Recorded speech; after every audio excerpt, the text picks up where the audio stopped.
UP board class 12 के प्यारे विद्यार्थियों, स्वागत है आप सभी का शिवम लेक्चरर में। नागरिक शास्त्र का पेपर है जो कि बोर्ड एग्जाम 2025 के लिए सबसे ज़्यादा इंपॉर्टेंट है। तो आप लोग मेरे प्यारे बच्चों वीडियो को पूरा अंत तक देखिएगा। पूरा पेपर एकदम आंसर के साथ आपको बताने वाले हैं। समय 3 घंटे 15 मिनट होता है और पूर्णांक होता है 100 का। यहाँ पर थोड़ा सा निर्देश देख लेते हैं। निर्देश में क्या है मेरे प्यारे बच्चों? प्रारंभ के 15 मिनट परीक्षार्थियों को प्रश्न पत्र पढ़ने के लिए निर्धारित है। सभी प्रश्न अनिवार्य हैं। प्रत्येक प्रश्न के लिए निर्धारित अंक उसके सामने दिए गए हैं। प्रश्न संख्या 1 से 10 तक बहुविकल्पीय प्रश्न है। प्रश्न संख्या 11 से 20 तक अति लघु उत्तरीय प्रश्न है, जिनका प्रत्येक उत्तर लगभग 10 शब्दों में देना है।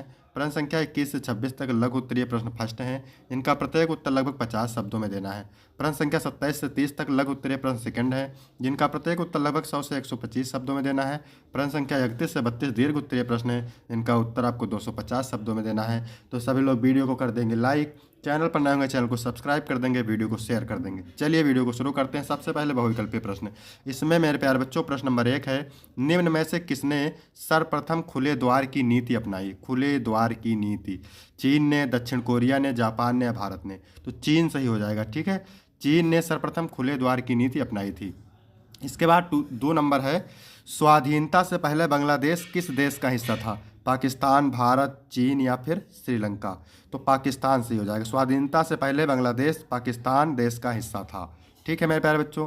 तीसरा नंबर है, निम्नलिखित में से किस देश के पास विशेष अधिकार यानी वीटो पावर नहीं है? जापान के पास, चीन के पास, ग्रेट ब्रिटेन के पास, फ्रांस के पास? तो जापान सही हो जाएगा। ठीक है, जापान के पास वीटो पावर नहीं है। मेरे प्यारे बच्चों, अगर इसका पीडीएफ चाहिए तो डिस्क्रिप्शन में टेलीग्राम की लिंक मिल जाएगी, वहाँ से आपको पीडीएफ मिल जाएगी। ठीक है, इसके बाद चौथा नंबर प्रश्न है, निम्नलिखित देशों में कौन एक सुरक्षा परिषद का अस्थायी सदस्य देश नहीं है? संयुक्त राज्य अमेरिका, भारत, रूस या फिर चीन? तो भारत सही हो जाएगा। भारत जो है सुरक्षा परिषद का अस्थायी सदस्य देश नहीं है। फिर 5 नंबर है, 11 सितंबर 2001 को किस देश पर आतंकवादी हमला हुआ? भारत, पाकिस्तान, रूस या संयुक्त राज्य अमेरिका? तो यहाँ पर मेरे प्यारे बच्चों सही हो जाएगा संयुक्त राज्य अमेरिका। डी ऑप्शन करेक्ट हो जाएगा। ठीक है, इसके बाद 6 नंबर है, डरबन सम्मेलन कब हुआ? दिसंबर 2011, नवंबर 2008, दिसंबर 2010, नवंबर 2007? तो दिसंबर 2011 को डरबन सम्मेलन हुआ था। वर्ल्ड सोशल फोरम की चौथी बैठक 2004 में कहाँ हुई थी? मुंबई में, न्यूयॉर्क में, ब्राज़ील में, जर्मनी में? तो मेरे प्यारे बच्चों मुंबई सही हो जाएगा। ठीक है, वर्ल्ड सोशल फोरम की चौथी बैठक 2004 में मुंबई में हुई थी। वीडियो अच्छा लग रहा हो सब लोग वीडियो को लाइक करेंगे, चैनल पर नए होंगे चैनल को सब्सक्राइब कर देंगे, शेयर कर देंगे। ठीक है, भारत के मिल्क मैन के रूप में किसे जाना जाता है? एम एस स्वामीनाथन, वर्गीज कुरियन, के एन राज, जेपी कुमारप्पा? तो वर्गीज कुरियन को भारत के मिल्क मैन के रूप में जाना जाता है और वर्गीज कुरियन को श्वेत क्रांति का जनक भी कहा जाता है। 9 नंबर है, भारत द्वारा परमाणु नीति अपनाने का निम्न में से क्या कारण है? आत्मनिर्भर राष्ट्र बनना, पड़ोसी देशों के पास परमाणु हथियार, शक्तिशाली राष्ट्र बनना, ये सभी? तो यहाँ पर ये सभी हो जाएगा। डी ऑप्शन करेक्ट हो जाएगा। इसके बाद 10 नंबर है, भारत में गरीबी हटाओ का नारा किस प्रधानमंत्री ने दिया? श्री वीपी सिंह, इंदिरा गांधी, संजय गांधी, सोनिया गांधी? इंदिरा गांधी सही हो जाएगा। ठीक है, यहाँ तक 10 बहुविकल्पीय प्रश्न कंप्लीट हो गए। अब यहाँ हम बात करेंगे अति लघु उत्तरीय प्रश्न की। ठीक है, प्रत्येक प्रश्न का उत्तर आपको 10 शब्दों में देना है और प्रत्येक उत्तर के लिए आपको 2 अंक मिलेंगे। मिश्रित अर्थव्यवस्था क्या है? तो मिश्रित अर्थव्यवस्था में निजी और सार्वजनिक क्षेत्र सह अस्तित्व में रहते हैं। ठीक है, मिश्रित अर्थव्यवस्था में निजी और सार्वजनिक क्षेत्र सह अस्तित्व में रहते हैं। इसके बाद 12 नंबर है, संयुक्त राष्ट्र संघ का वर्तमान महासचिव कौन है? संयुक्त राष्ट्र संघ के वर्तमान महासचिव हैं एंटेरियो गुटेरेस। एंटेरियो गुटेरेस संयुक्त राष्ट्र संघ के वर्तमान महासचिव हैं। उन्होंने 1 जनवरी 2017 को यह पद संभाला था। फिर है, वामपंथ क्या है?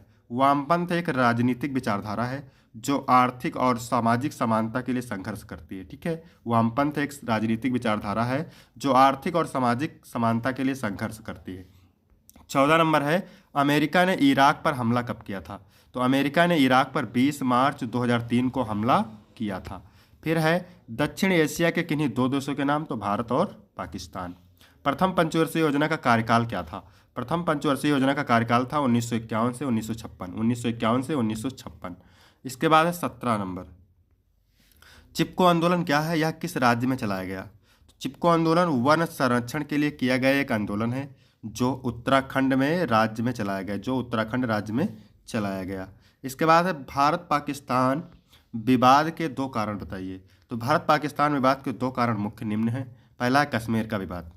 कश्मीर पर दोनों देशों के बीच लंबे समय से चल रहा विवाद शामिल है। दूसरा है धार्मिक और क्षेत्रीय भिन्नता, सांस्कृतिक और धार्मिक भिन्नता के कारण मतभेद। इसके बाद है 19 नंबर, वर्चस्व शब्द का अर्थ।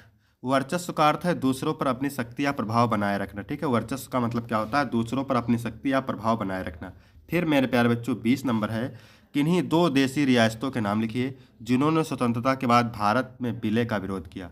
तो दो देशी रियासतें जिन्होंने स्वतंत्रता के बाद भारत में विलय का विरोध किया वो है जम्मू कश्मीर और हैदराबाद। इसके बाद मेरे प्यारे बच्चों लघु उत्तरीय प्रश्न फर्स्ट है, उत्तर आपको 50 शब्दों में देना है। ठीक है, और प्रत्येक उत्तर के लिए आपको 5 अंक मिलेगा। संपूर्ण क्रांति पर एक संक्षिप्त निबंध। संपूर्ण क्रांति एक सामाजिक और राजनीतिक आंदोलन था, ठीक है, जिसकी अगुवाई 1974 में लोकनायक जयप्रकाश नारायण ने की थी।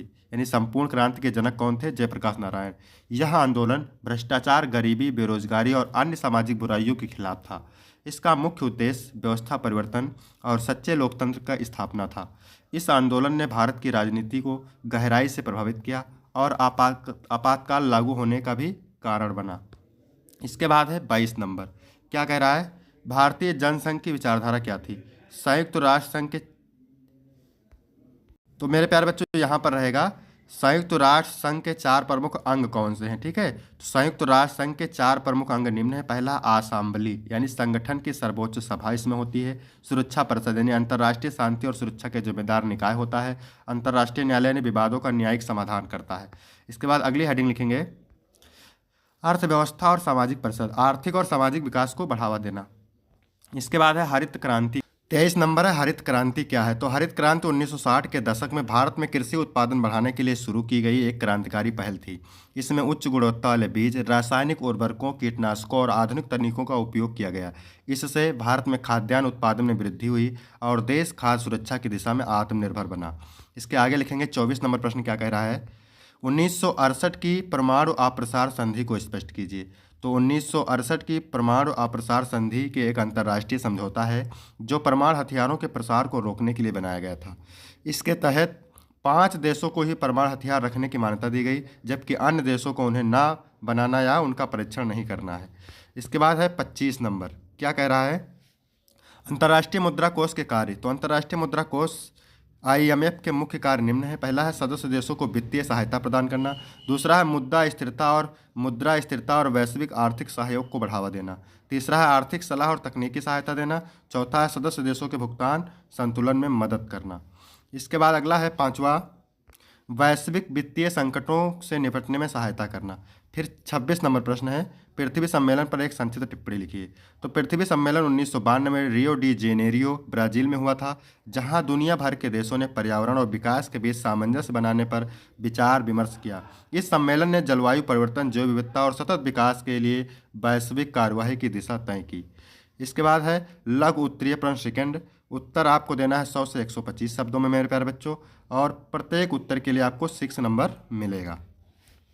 आप किस आधार पर कह सकते हैं कि वैश्वीकरण भारत के हित में है? तो वैश्वीकरण भारत के हित में माना जाता है क्योंकि इससे भारत को अंतर्राष्ट्रीय बाजारों तक पहुंच मिलती है, जिससे व्यापार बढ़ता है और अर्थव्यवस्था मजबूत होती है। यह वैश्विक तकनीकी प्रगति और निवेश के लिए अवसर खोलता है, जिससे भारत में रोजगार के नए अवसर पैदा होते हैं। इसके साथ ही वैश्वीकरण ने भारत को विश्व स्तर पर अपनी उपस्थिति दर्ज कराने का मौका दिया है, जैसे कि सूचना प्रौद्योगिकी और सेवा क्षेत्र में बढ़ती प्रतिस्पर्धा। यह भारत को वैश्विक आपूर्ति श्रृंखलाओं का हिस्सा बनने का अवसर भी प्रदान करता है, जो देश की आर्थिक वृद्धि में योगदान करता है।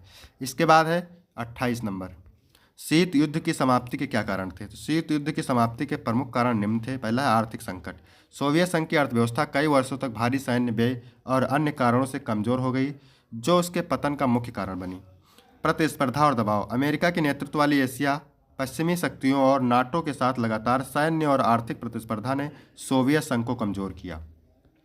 इसके बाद अगली हेडिंग लिखेंगे सोवियत संघ के अंतर्गत विभिन्न गणराज्यों का अलगाव। कई गणराज्य जैसे यूक्रेन और बाल्टिक देश ने अपनी स्वतंत्रता के लिए आंदोलन शुरू किए, जिससे सोवियत संघ कमजोर हुआ। सैन्य कमजोरी। सोवियत संघ अपनी सैन्य शक्ति को लंबे समय तक बनाए रखने में असमर्थ रहा, खासकर अफगानिस्तान युद्ध के बाद। इन सभी ने मिलकर सोवियत संघ को अंततः कमजोर कर दिया और शीत युद्ध के अंत का मार्ग प्रशस्त किया। इसके बाद है 29 नंबर प्रश्न, क्या कह रहा है? क्या कह रहा है, महाराष्ट्र के दलित पैंथर्स की भूमिका की विवेचना कीजिए। तो महाराष्ट्र में दलित पैंथर्स की भूमिका, इसमें लिखेंगे दलित पैंथर्स एक सामाजिक राजनीतिक आंदोलन था जिसकी शुरुआत 1972 में महाराष्ट्र में हुई थी। इस आंदोलन ने दलितों के अधिकारों की रक्षा करने, उनके उत्पीड़न के खिलाफ आवाज़ उठाने और सामाजिक न्याय की लड़ने का काम किया।